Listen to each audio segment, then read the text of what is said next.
Kaisa, and to me, it's yes, there are AD carry matchups that are advantageous, but it's more about the support matchup. We have seen Kaisa with a range support go even against these really tough matchups like the Kog'Maw, but we have also seen Kaisa get very heavily punished against range supports, plus a strong laning AD carry. So to me, the key is less the AD carry and more the support that is paired with it, and I would love to see more priority on it this tournament. That's just kind of how bot lane matchups work. It's about both champions there. So one final ban to come through for Flash Wolves, 13-6 to go for that.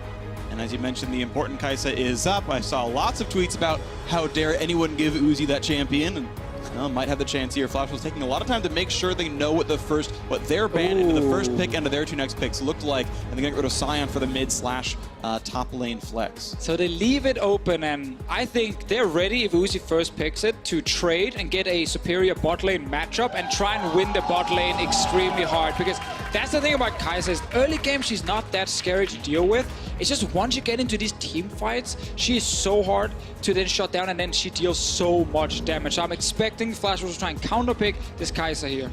Yeah, I mean, Kog'Maw is the AD carry that people say is very advantageous, but again, we want to see that support along with it to really shut this down. Something like a Morgana, I think, can pair very, very well, and I'll be interested to see if Flash Wolves want to save, a counter pick for their support or try to do it a little bit earlier, because they have been prioritizing Sword Art as that last pick. Exactly, we've seen that a lot. Only yesterday they actually changed it up and early picked the Tahm Kench against Kingzone, but funny enough, they did save a Kog'Maw pick for Prey when he locked in the Kaisa. So they actually did have this exact same setup where they gave Kaisa over to the other team and then had an answer for Betty.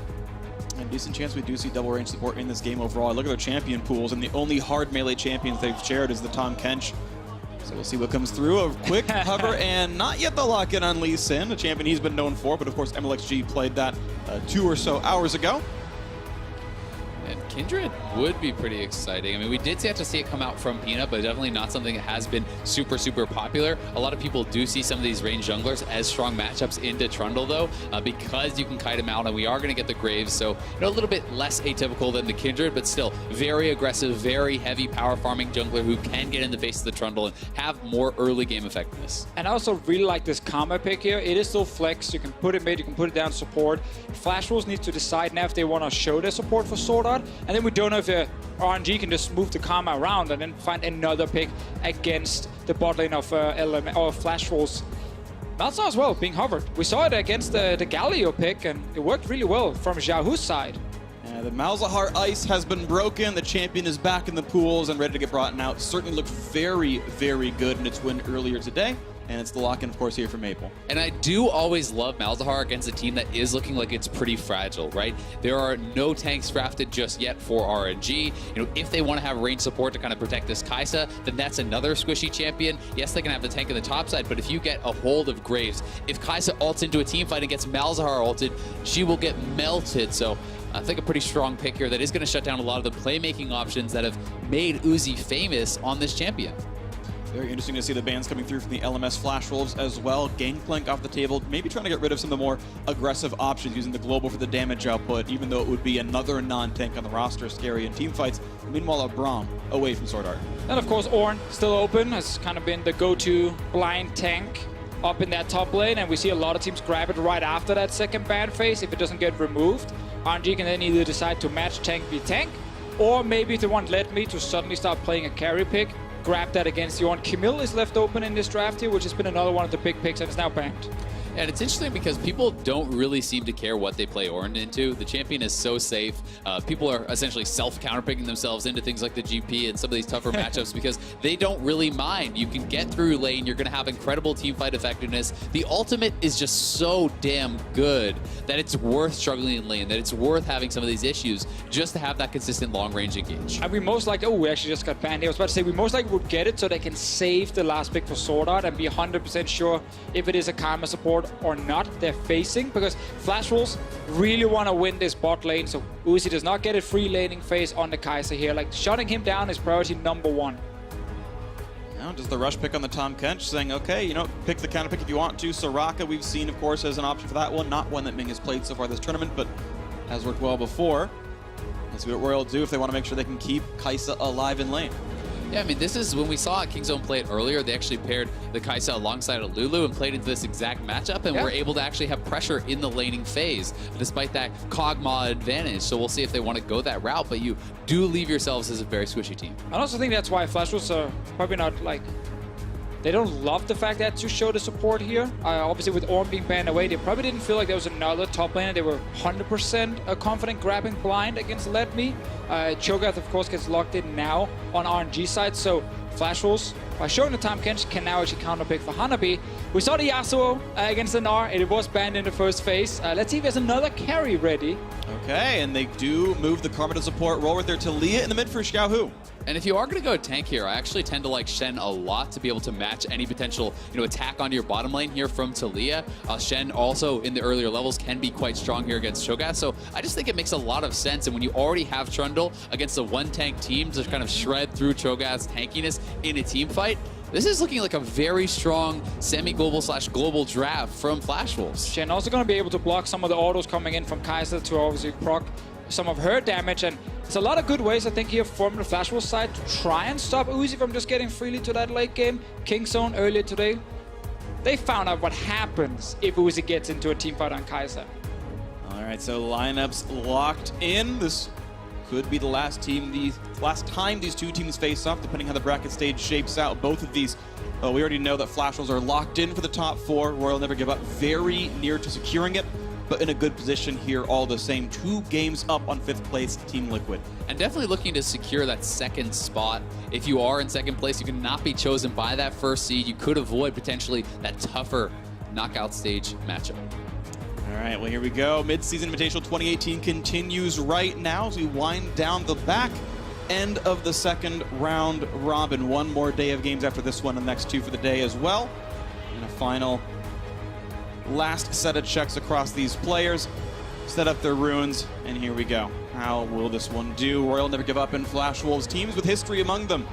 It's going to be a fun game to watch for. And we watched this matchup earlier in the week. Flash Wolves dominated against RNG. They won the bot side. They took over the game. 25-minute Baron into a quick finish right after. RNG needs to make sure that does not happen again. And Flash Wolves really need to avoid some of their earlier mistakes, against Fnatic, a team in control in that game. Improper Baron secures, failing to kind of avoid a 50-50 against Broxah multiple times in a row, and either one of those could have got them the win. There we go. The audience is ready to go, and as are we, as are the players. Time to hit the rift here onto this one. Flash Wolves very close to securing actually the #1 seed out of the group stage. Not too far from that one, sitting currently at 6-1. Very interesting, of course, both these teams Mandarin speaking, so is yelling Jiayo kind of works for both. Obviously, they're chanting RNG before that one, so that's one-sided, but still. If you just ignore that part. Yeah. Let's see with this jungle matchup here. Kai'Sa, of course, grabbing that Graves, as you already talked about in Champ Select, how a lot of these junglers like the range advantage. Trundle can't really punish you hard enough, and we've actually seen a lot of good early jungle performances with the Graves, especially when you invade level 1 and find out exactly where the enemy jungler is starting, and then you can start being a bit of a bully. Yeah, you certainly can. And even if you are going to be looking into a 2v2 skirmish, you can wait for your skill point, actually level quick draw. That makes it incredibly hard to actually chase you down in those skirmishes. And again, as you say, they are going to look for that aggressive early start. Have been spotted, though. Yeah, and they also put in a very late ward on this top side here. So obviously know that Flash Wolves are starting on the bottom side with their jungler. Might just grab the Raptor cam. With very smart junglers with good pathing, they're often able to see what these starts are and then find ways to equalize the jungle anyway. So I'm curious to see if Mujin can make sure the same camps are taken by him. Look what's happening on the minimap. In the bot lane, RNG are actually starting in the lane very early just to get push going. That makes it harder for Mujin to go into RNG's bottom side jungle and trade red buff for red buff. It's actually a very smart level 1 trying to shut down the enemy jungler.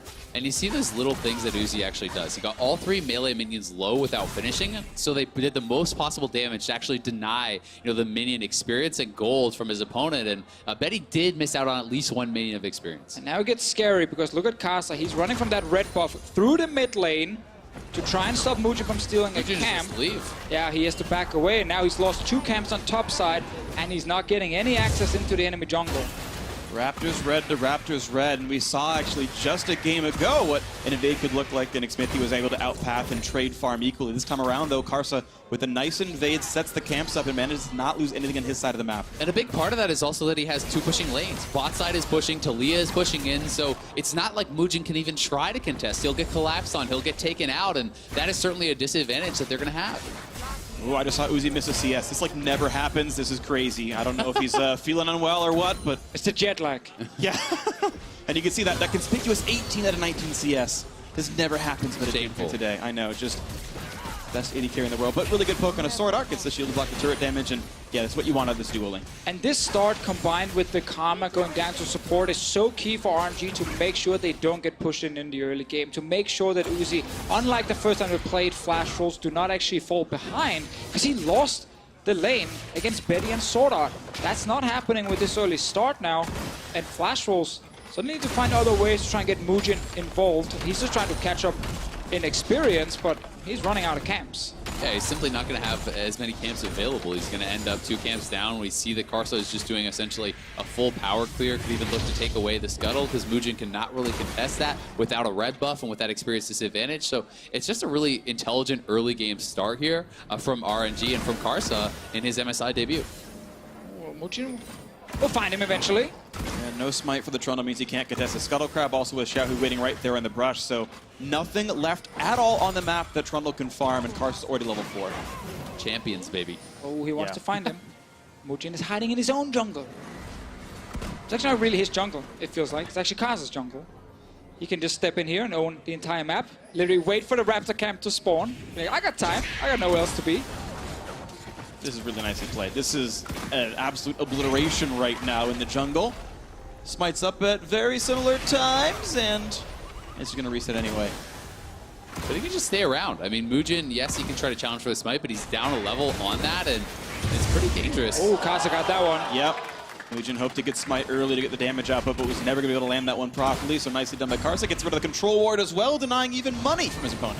And obviously this is something we can see from a lot of junglers, like they know the importance of invading enemy Raptor camp, but it is quite funny for me as a European caster because going back a few years, at an IEM, the European team showed up and they played against Flash Wolves and Karsa back then.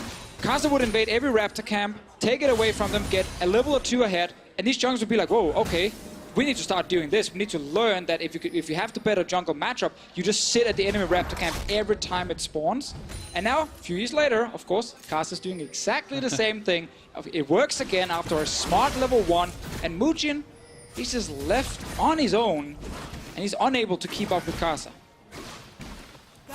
Here we go. More poke onto the back lines. This farm actually holding pretty fair, I suppose. Again, I do think, though Kaisa would lose lane to a Kog'Maw, the Karma, of course, more than makes up the difference. So RNG with the advantageous matchup. But the farm not terribly far apart. It's under 10 so far. We'll see if that grows in the future. Mugen, of course, still feeling bad. Going to lose the Scuttle down here. I think also RNG are just going to wait for blue buff to spawn soon and then start invading for that one. If they can force another fight with this very, very strong Graves. Yeah, and I think we might see Xiaohu just go back to base to actually try to prepare for that. He is level 6. He does have the ultimate available, but he's pretty low on mana. So if we don't see him go back to base prior to that spawn, unlikely for them to be able to actually contest on it. But this has just been a really strong early game so far from Karsa. Also, just a small little point between Trundle and other junglers. We saw earlier today how RNG, they fell behind in the jungle matchup, but they had a Lee Sin. So he started walking into lanes and looking for ganks instead. It's very hard to do as a Trundle, especially when you're getting tracked, because you just don't have the same like mobility to fly in and surprise someone. So you're kind of forced to try and catch up either through a lucky fight or hope that the enemy team stops invading you and you can pick up camps. Trundle really is one of those junglers who is fantastic when he is actually controlling the game and he's getting ahead. But once he's behind, he's pretty easy to deal with. I think the rest of the team still playing around this Graves and him getting ahead. The deep trinket ward to spot the red. Let Me does have a TP available for it. The blue coming up at the same time, so we'll see if those buffs get split or what happens here exactly. As Ming trades back and forth, but can't. Okay, there we go. Finally keeps the wave off the turret. And will hold some farm for Uzi. Now Uzi can push it out again, and Karsa is around the red buff. Was warded from earlier, so they full information on Mugen. He's level 6. Oh, he spots him. Nearsighted. Battle comes through. Smite actually it. goes to Karsa. Another red buff taken away. This jungle belongs to him. It's so frustrating for Mugen, and we might see Karsa honestly just go over to the blue now. Xiaohu's back out on the map, has level 6, has push in this lane, and they can continue to just do this time and time again. Flash Wolves just don't really have an answer. They're going to have to try to make some sort of play. I think, playing now around your Malzahar, who is post 6, has the ultimate, is one way, for Mugen to get involved. If he can, like, flash ult someone when RNG are walking into that jungle and they can surprise them and get one kill, that's a good way to stop this from happening, but it is difficult. You can see the bot lane of RNG, they're on their way. He's going to look for Karsa here. Do we get there? It is. They're going to get the damage up, but Shenchen trope in time as well. Flash to get away and does not get pulled off, so still running is Karsa. Couple hundred HP left on him, does go down for first blood. Swordart takes down his old teammate. Now Hana be in a bad spot. Traded down as Uzi gets his kill. Swordart out of help, can't even pop the shield. A double kill for the Kai'Sa. Now towards Maple, gonna run away, not get taken out just yet, but Uzi in the duel against Betty, jumps away, dodging the ult, and the attack comes through for the triple kill. And Mugen's got to run away with a flash for the slow. They've got more damage coming across. Xiaohu gets the shield, silenced up, the might just run out. No, takes down Maple, does get traded back, but Mugen running out of help. 2 more autos, there's the kill. Uzi with 4 in a row. Uzi's now on a rampage. He got so many kills. We kept talking about how they need to make sure he doesn't get ahead in this game, and now he's sitting with 4-0-1. Not even 10 minutes, and they even get that blue buff they came for in the first place. The delayed Quadra, he's up over 20 CS, and he is going to be a monster. And here's the play again from Flash Wolves. They know they need to make something happen, so in comes the Stand United. The ult here over onto the Graves, but you can see the flash follow was actually failed there by Hanabi. He did not get the immediate kill on a Karsa, which kind of pulls them in and allows Xiaohu to cut them off. And this is exactly why we said that you can go for the flash ult, but it's hard to do. There's always a risk because the enemy team are there to fight you. The enemy jungler is stronger, and by them investing everything on killing Karsa, well, there was nothing left then to stop the rest of RNG. At the very end there, the trade of blows. A nice silence comes out from Maple, means he does get one back against Xiaohu, but this is a fight that went 5-2. 4 of them on the AD carry. That is ideal target selection. And just amazing control from RNG. It all starts level 1. Pushing bot lane, invading enemy red. Let's see what happens bot lane. Rage Blade, you don't want this fight. Yeah, but it is a 3 versus 2, because they can burst down Ming, they'll get one, and Uzi can't put the damage down in time to turn it off. Yeah, very close to actually being able to trade her back a kill, but Ming is very squishy. Either way, Uzi is just hilariously ahead. I mean, this is this is Zerker Greaves and a recurve bow to a completed Rage Blade. I don't think Betty's laughing. Minutes. I don't think Betty's very happy with this one. That's a scary thing to deal with. As we say on the internet, yikes. And the knockback is going to find Maple. Here comes Graves, the slow going to land. They just keep layering skill shots on. Mugen is here, the turnaround as well with the... Oh, doesn't matter. But Sordat's not here to join in, and he's going to chomp him, send him right back in, and they will knock down Xiaohu, but the chase is on as Karsa just keeps knocking people down. A double kill for Tombs. And Uzi is behind them. Ooh, Betty's going to flash away. Sword Art. Oh, he got... Oh, he's not in range for any of it. He's not going to chase down anyway. Sword Art's still running, and looks like he can just keep going away. Oh, Karsa wants to kill his old support. He lands an auto attack and will not do so. Sword Art gonna run. Oh, let me. Says, let me take care of this one. Nom nom nom nom. Nope, just kidding. It's not a cooldown. Oh, worst play-by-play award. Karsa gets his 3rd kill. That was the greatest call of all time. I should normally look for cooldowns. They do that so often. It's okay. 8-4, RNG are smashing.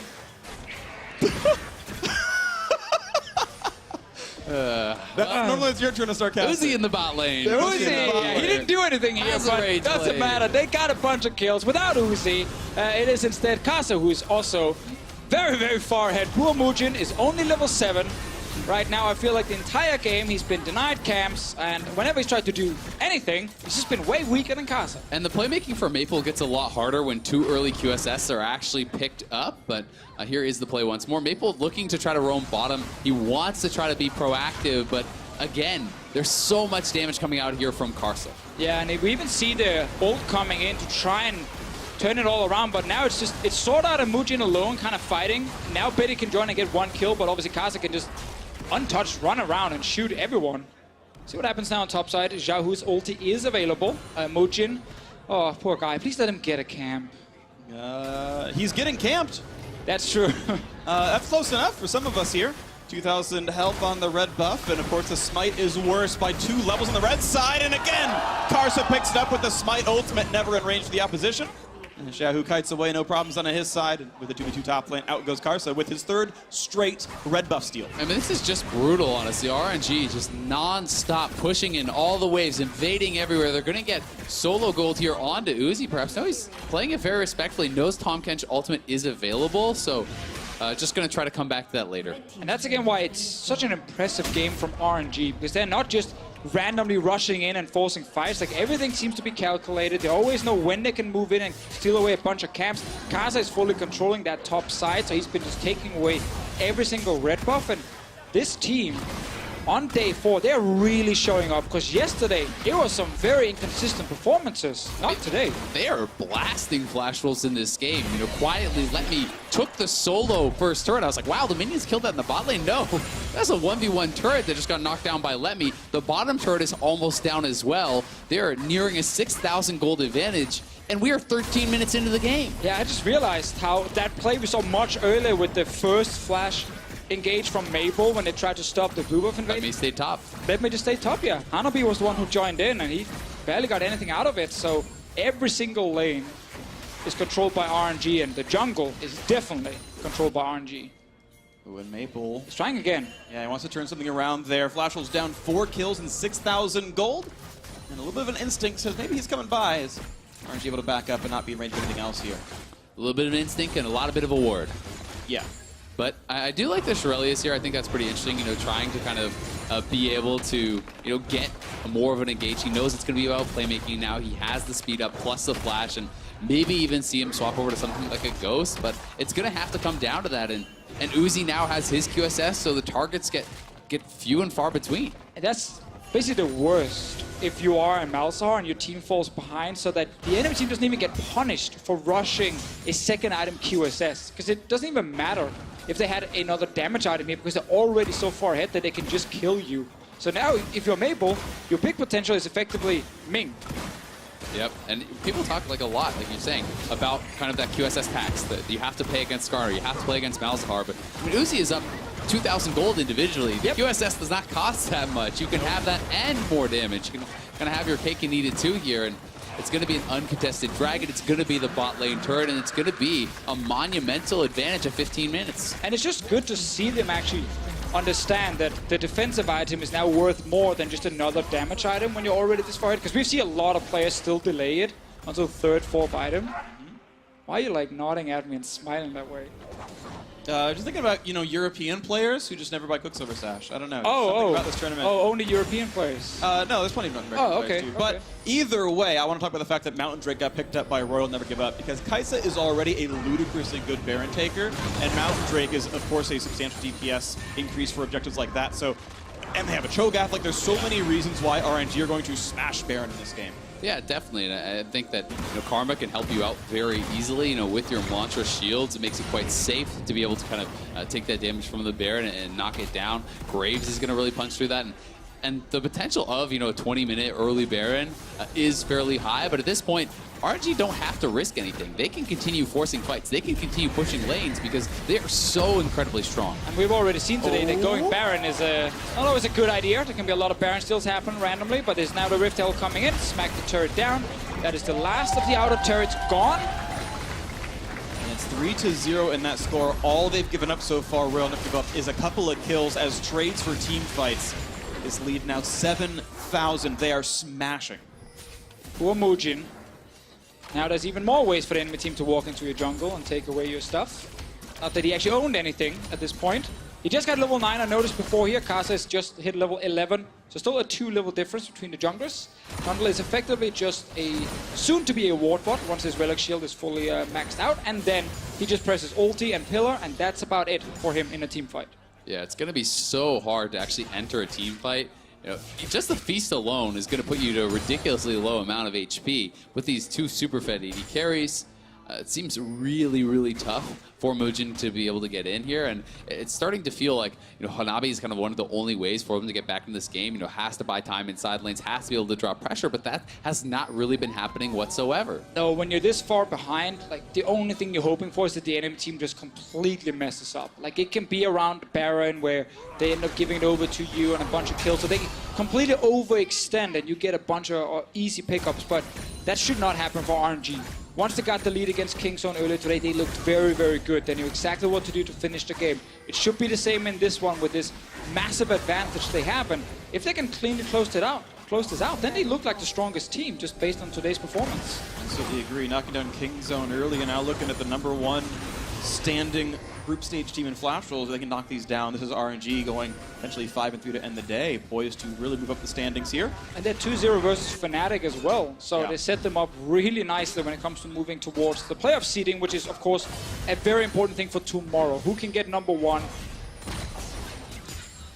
Still up for grabs, absolutely. So we'll see as time goes forward. RNG did lose as they could not reach #1 anymore, but looks like they're going to win.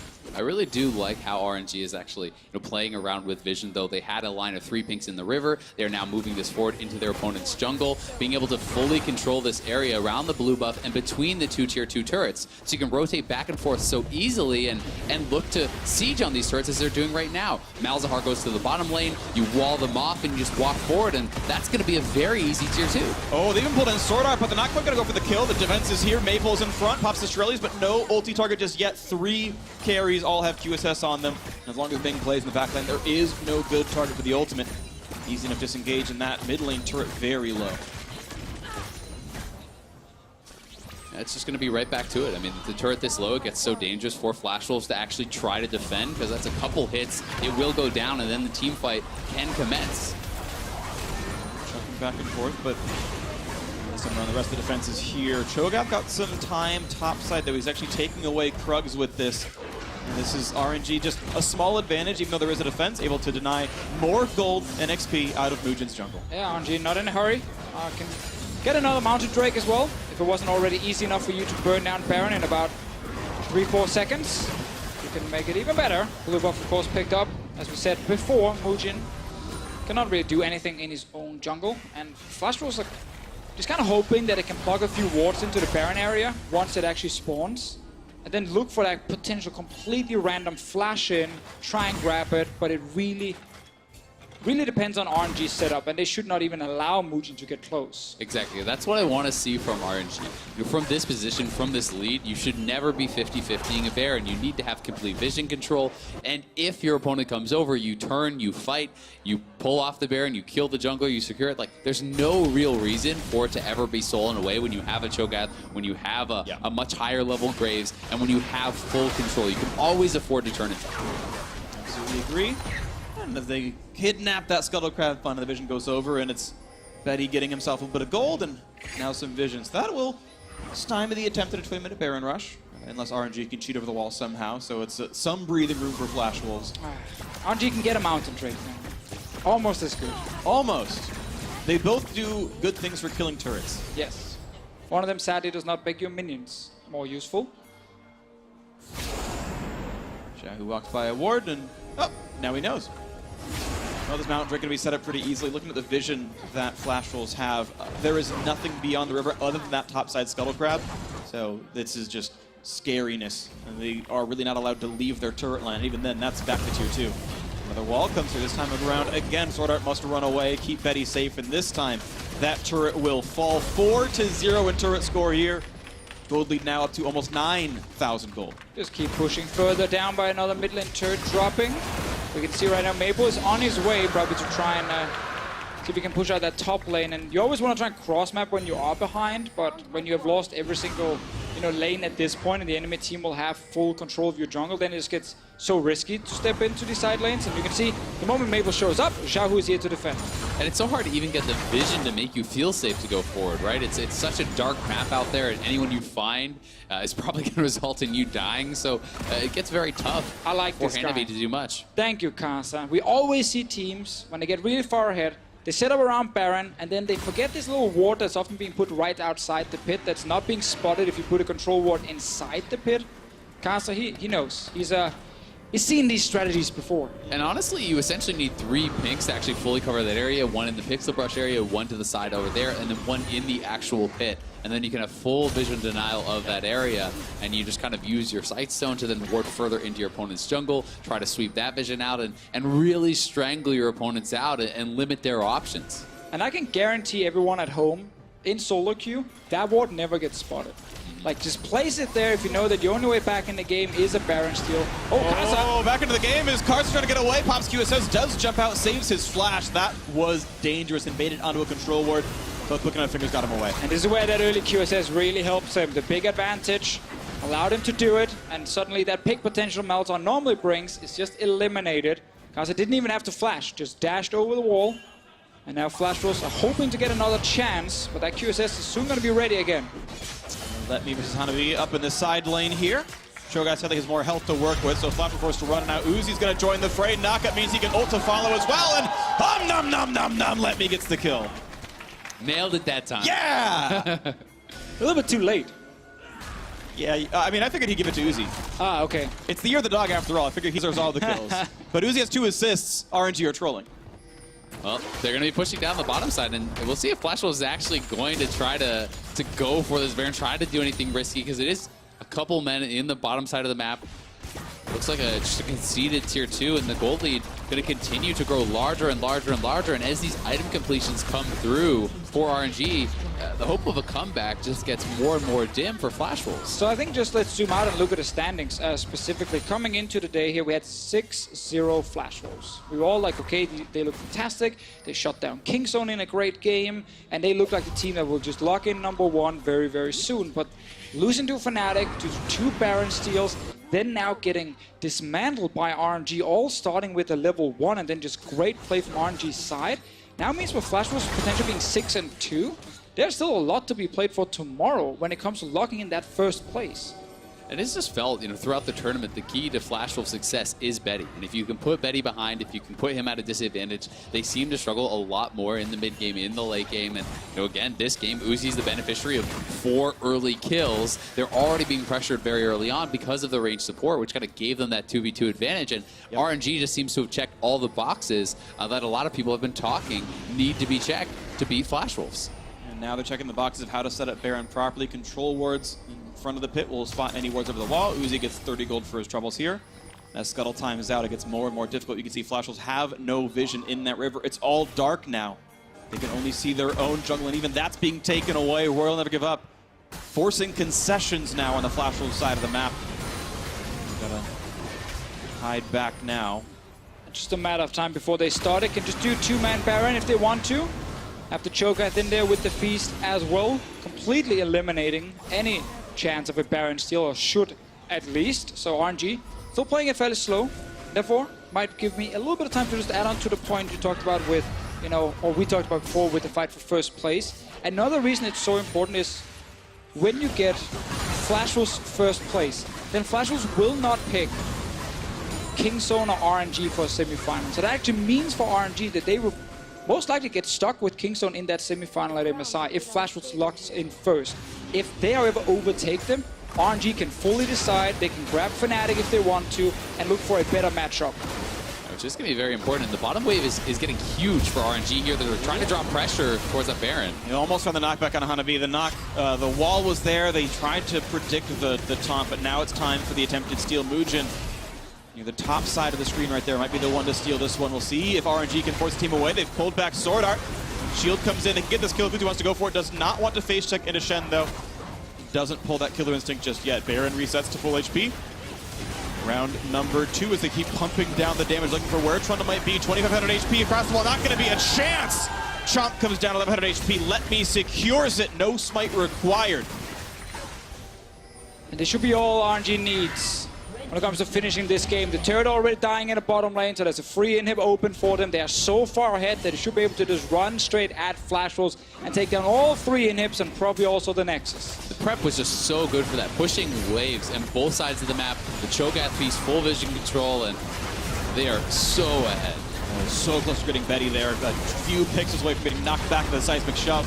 Either way, the push forward sort of has to save Maple. Out he goes, but that means there's enough space Duck down the middle, Inhibitor, 13,000 gold lead onto Inhib number 2 as bot was already pushed in. This is surely to be given away by Flash Wolves, and now RNG can go for one final reset, grab the Infernal Break in 10 seconds, buy with this 13,000 gold lead, and close it out to end the day 2-0. Such a good game from their side. So good to see here on day 4. They're really showing up. Back and forth games during the MSI group stages. No one really 100% knew, okay, how good RNG actually going to play, because one game they look fantastic, the next game they get completely stomped, and it's just like a King Zone or Flash Wolves running over them, but not today. They've shut down both teams so far. And that's honestly been the story of the tournament for most of the teams. You know, Fnatic, very poor game day 1, you know, excellent day 2. RNG, you know, really struggling some of the earlier days, looking amazing here. We've had Kingzone have incredible games, like their absolute domination over Team Liquid, and then really struggle in others, as they did against Flash Wolves, as they did against RNG. So it has been a very up and down tournament, and it's going to make it so hard to predict and so exciting when you are going into the best of 5s. You know, what is the real strength of these teams? What can they bring to the table in a best of 5? You know, how many strategies do they have prepared, and how consistent can you play? Right now, RNG consistently amazing in this game, and it's been a very good day for them, but as you mentioned, up and down tournament. Be excited to see how this day shapes up tomorrow as well, and next week over in Paris for the semifinals and onwards. Of course, only top 4 make it out of the group stage to the 6-team tournament, and as RNG get out of range with everyone else, they might secure that top 4 soon. And the turret falls, easily picked up. World Never Give Up, 13,000 ahead. It's under 30 minutes in still, and they have just destroyed this game. Flash Wolves were undefeated coming into the day, and they have been knocked down time after time now. They're just hoping now that RNG walks in, forgets about Betty, and gives him a good 30 seconds to just sit and shoot everyone down, but that's not going to happen. Uzi's already hitting him, and now this wall blocks him off. That's the last turret. Aggressive, forces the flash to the start of the flash, and able to knock him. Is there the chase in? Uzi wants his stealth back out, now goes to the back line, picks up one, does get the second as well, a double. Now onto the Nexus turret, the team is running away. A third for Uzi, the knock him is there, the chop. He's not going to get it because of Cho'Gath, but it is a quadra kill for Uzi. 8-0-3, Let Me steals it away, but a 14-4 scoreline. Royal Never Give Up, 2-0 on the day. May not have the penta, but they do have the game. And I think it's fair to say RNG's best performance of the tournament so far. Looking dominating in that game from start to finish. The game plan with pushing waves, out jungling from level 1, non-stop pressure, never letting their opponents have any opportunity, it felt, to get back into it. Banning Ornn in that second phase, then suddenly Sword Art taking his Tahm Kench blind allows RNG to swap Karma down. Okay, now they feel like level 1, they can start pushing. We have the invading from Kasa, and then Mujin was consistently down 2 levels in this game. Impossible for him to have an impact. And the first fight, obviously Cave, 4 kills over to the Kai'Sa, and then the game was basically over. And that game never made it to 30 minutes. They picked early game champions, pushing lanes, invade in the jungle. Graves is a champion you can tend to outscale if you can survive on a tank jungle and outstat them later on. Single tank against Trundle, that can be a liability in late game team fights, but it was never a late game team fight. It was a team with 20% more gold than their opponents the entire way through. And I really also like Kasa's performance. We talked about it coming into it, you know, him playing against his old team. Like, he is considered the more calculated jungler. If we look at him versus MLXG, there's less random things happening. It's very planned out, and we've really got to see that in this game here. I don't think there was a single time RNG actually overstepped. And you've got to say, you know, yes, there was a level advantage for the Smites, but he smited away every single camp. He won every smite fight that whole game. And you know, when you are Mujin and you're getting starved out of your jungle, when you're struggling to get any experience or gold, every time you lose one of those smite fights is putting you that much further behind. It felt like Karsa checkmated him. Like, I don't think there's a lot of major things Mujin did wrong. I think he was like, well, I'm not in smite range, but maybe he autos too early. So it's like, never was he actually in an advantageous position. Karsa was always in the right place at the right time, pathed perfectly, prevented anything that could have happened, and it was a great snowball game from Royal Never Give Up. Now, to get their thoughts on RNG's win, let's send it down to the State Farm analyst desk. Thank you very much, Freak. Karsa comes in against his former team in the Flash Wolves, completely manhandles Mugen in the jungle early on, and then 2 team fights later, it's all RNG as they pick up the victory here to move to 5-3 at the end of day 4. Before we get into the gameplay, let's take a look at the draft, see what tools they drafted to give themselves that slick victory. And for me, everyone's going to be focusing on the Kai'Sa priority pick. Now, the thing is letting Kai'Sa go through, it has fallen down in this tournament, and usually it's because you want to secure the superior 2v2. A lot of the time she has some weak matches. We want to make sure that you get a caster support to really assist her there. And so the other then important thing is that Karma flex pick. And that's really what happened here, because Flash Wolves already had found success playing Kog'Maw Tahm Kench into Kai'Sa. And I think they got lulled into a false sense of security that Karma has been mid every time it's been picked this tournament. And it really is about the bot lane, not just the AD carry matchup. And we have been saying this amongst our casters for a couple days now, but we got to see it so clearly there. You throw a ranged support against Tahm Kench, and you win the lane. So the Kog'Maw Kai'Sa counter pick no longer really matters, and Uzi had priority the whole time. And the thing is, oh, sorry, go, Kobe. I was just going to say there are other ranged supports that you could use, though. It doesn't have to be Karma. It doesn't have to be Karma. It's not But like they're like, people were so tunneling this tournament to be like, yeah, I mean, Kog'Maw over Kai'Sa, that's all you really need. Right. No. But the thing is Sora didn't have to do that. They could have gone back to the old Flash Wolf style and looked for that counter pick in the support position, especially when you just leverage, you know, 4 bans into the top lane or 3 bans into top lane and then grab top lane priority right there again. Like, you had Janna, you had Soraka, you had Morgana. You could have also matched that. And I feel like they were maybe looking at the Malzahar, not quite sure where the Karma was going, wanted to grab the TK so that their Malzahar pick would have more priority. Then the Karma is revealed, they lock in the Taliyah, and the immediate response is, okay, with the superior jungle matchup of Graves into Trundle, and now the Taliyah in the mid lane, and then a Kai'Sa Karma bot lane, it's very clear that RNG are going to go bottom. Immediately, the counter pick Shin. You're going bottom, we'll meet you there. Unfortunately, it never got to that point where Shin could make an impact. There were a couple team fights that came through, the first of which, Uzi coming up huge in the team fights, and this one brought to you by Asia Predator down in that Dragon River. It felt like Karsa was the guy who kind of started this one off. I feel like maybe a little bit of a bait. Seems like he gets caught out, but then it's really just Kai'Sa who walks through everyone. And they did actually kill him. They wanted to do that collapse because he had just stolen the red buff and was trying to steal the blue buff. But as you can see, they overcommitted for that Graves kill. Yeah, and meanwhile, you can see on the mini-map, still have one up there pushing away. Like, this just goes to show, Uzi is on this Kai'Sa, even this early into the game. He has no Rage Blade completed. He has no items to speak of. These are little pieces, and he's over there. He essentially full buys the Rage Blade after this fight. It's ridiculous. Picks up 4 kills really early on, get a completed Rage Blade, and now it's all RNG. But the question now is, if you take away the Kai'Sa from Uzi, because I said it before, and I guess I have to say it again, do not give this guy Kai'Sa for the rest of the tournament. RNG still play like this. You know, this is still their style. You can slot in anything there. You can have the Kog'Maw, you can have the Ezreal, you can have the Kai'Sa. The thing that's working there is not necessarily just Uzi on the Kai'Sa, although it is a joy to watch. It's Karsa, Immelec She, being aggressive, leading the charge, having Xiao rotate with them, and finally seeing RNG pick up their style. And it's been such a day for RNG. Think of what they just did. Huge day. They beat Kingzone, and then they beat the previously undefeated Flash Wolves, even though Flash Wolves has now got They took down the best 2 teams. Right. They're 1 game out of first. Yeah. And in the loss column, there's actually 4 teams within 1 loss of each other. So the top spot in the group stage who gets to pick their semifinal opponent, it's wide open. Exactly. Our segment at the beginning of the day, looking at the standings, coming into today, where main point was, oh, RNG, they have a pretty tough schedule facing the top 2 teams. Right. Tough schedule for their opponents, right? You know, one of those situations, exactly. that. Yeah, the 2-0 on the day for RNG as well as the 0-2 for Flash Wolves. This is something that we have to talk about in the context of the tournament, you know, for this idea of a blueprint being laid out for the top teams. First it was Kingzone. We laid out the blueprint and Flash Wolves executed on it. Now it was about the blueprint about Flash Wolves. Okay, well now that's been executed on. RNG all of a sudden looking really solid here at the end of day 4. And what's interesting is that teams have been attacking them in 2 different ways. You now have 2 different blueprints. Fnatic decided to go through the top lane. They put all of their eggs into the Camille basket. They broke it there. It was reckless. It was a Hilly that were absorbing all the pressure from Betty and Sorter. And this time around, RNG say, okay, we don't need to run it through top. Let's actually run it through bottom and just have that stronger 2v2 and put Betty and Sorter on the back foot. I think that one thing that hurt Flash Wolves today was how they didn't seem prepared for jungle champions to be different.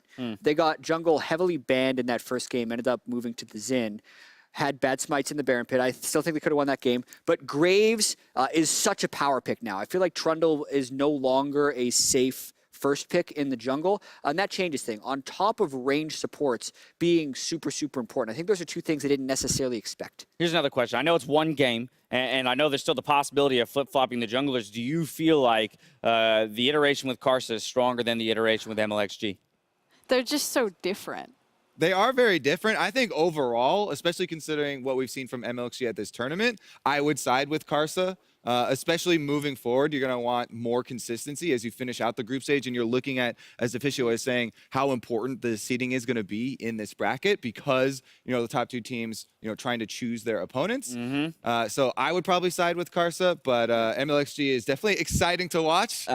Domestically, I know that Xiaohu and RNG spoke about kind of the differences that Xiaohu plays when he has MLXG versus Karsa. It's much easier for him to pilot Karsa than it is for him to pilot MLXG. He has a brain of his own and he does his own thing. So if they feel like Xiaohu needs more control, if they're putting more responsibility on Xiaohu and his champion pool, like with the Taliyah, I think Karsa is the way to go. RNG is making things interesting here in the race for first place on the end of day 4. After the break, we'll have an interview with Karsa, followed by Kingzone versus Evos. See you in 3.5.